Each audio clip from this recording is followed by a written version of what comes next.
No, I'm not trying to be clickbaity with the title of this video, because I really believe that without these tips, you won't feel comfortable talking in front of a camera, you know, like this. And I also believe that no matter if you consider yourself an introvert or an extrovert, these tips will change the way you look at this. But first, let's make some coffee. Okay, let me show you something cool. This is how they make coffee in Vietnam. Okay, so of course this can be any sort of coffee cup you want to drink from. Then you take the coffee filter, put it on top of your cup, put coffee in, gently press it with this, add hot water and close the lid, and then let the magic happen. I mean, I didn't say it was fast. Did you know Vietnam is actually the second largest exporter of coffee in the world after Brazil? Me neither. It's done, but that's not it. Actually, the Vietnamese way is to add condensed milk. That's the secret. I know some of you might be like, but Alex, I only use condensed milk to just make cakes or make just... Okay, ooh, look at that. Okay, let's go to the studio. Studio is still just a desk with a lot of mess around it.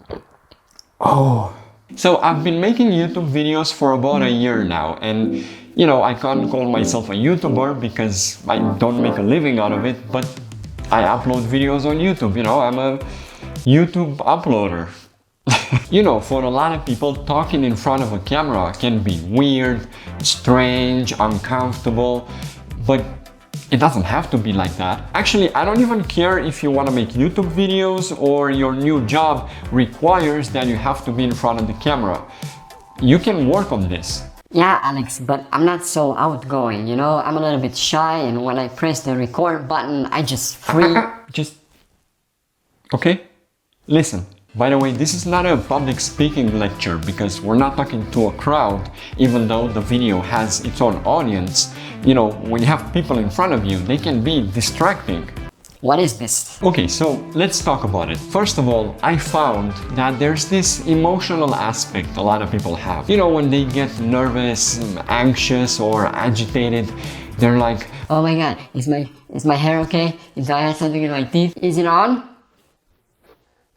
There's this one thing I keep telling myself every time I need to do this, but also to all the people that I've ever interviewed. The most important thing you have to remember is it's just you and the camera. And you know, I get it. If you have Jesse and Jennifer behind you and they're like giggling like this and you can't concentrate, obviously you have to take care of the environment you're filming in. So tell Jennifer to go get a hot dog. But at the end of the day, it's just you and this device, you know? Unless it's live, then it's a whole nother story. So this tiny thing helps me and a lot others to just calm down a bit, you know? Just relax and chill. Nothing changes when you click the record button. This second advice has to do more with the purpose of the video. So ask a relevant person if you have one, or think yourself, where are you gonna put this video? Who's gonna see it? And so on. But the most important thing is that videos are edited. Duh. So most of the times you don't need to remember 10 phrases that you gotta deliver in one take with the perfect comma and punctuation and breathing. When you record this type of A-roll videos, you know, these headshots, you need to think in advance what kind of B-roll are you gonna put on top, because that's an easy way to hide jump cuts or fix problems of speech. So basically, make sure you understand the purpose of the video and remember videos are edited. This next one is so simple and valuable. A lot of times, you know, more often than not, you have the chance to do something while you talk. It doesn't matter what, whatever makes you feel comfortable. A lot of people can think better and talk faster when they're doing something along. don't we all have that friend that has to walk around as he talks on the phone because otherwise he can't concentrate on what he's saying? I am like that sometimes. And you know, it doesn't have to be walking or, you know, playing with your headphones. It can be little things, you know, let's say you're in an interview. Just the simple things of arranging your hair a little bit or maybe your glasses. These natural pauses can help you with your speech. For me, if you haven't guessed already, is this. I need to talk with my hands, otherwise I can't just talk like this. It has to be like this. So if this works for you, use it. Okay, I have two more things for you. And this first one has to do with how uncomfortable the viewer feels when you do this. It has to do with this. Let me show you. Once you click record, please stop looking in the flip screen of the camera.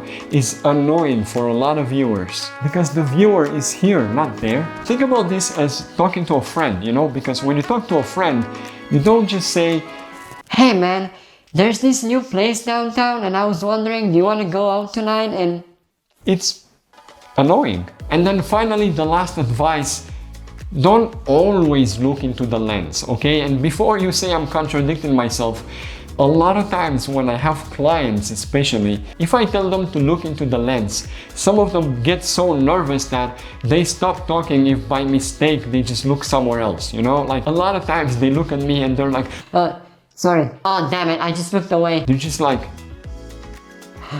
So it's fine if you looked away as you were trying to remember something, because this is what we do as humans, you know, as you talk, there's a lot of things happening with your face you're not conscious about. So my previous point has to do with remembering that the audience is here, not in the screen, but you don't always have to look in here. So next time you press record, remember, it's just you and the camera, videos are edited.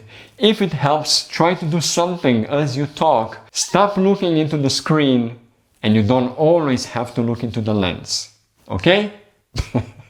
Look, I'm super grateful if you watched the whole video, and I honestly hope you learned something today. If you want to stick around, I'll see you next week. Ciao.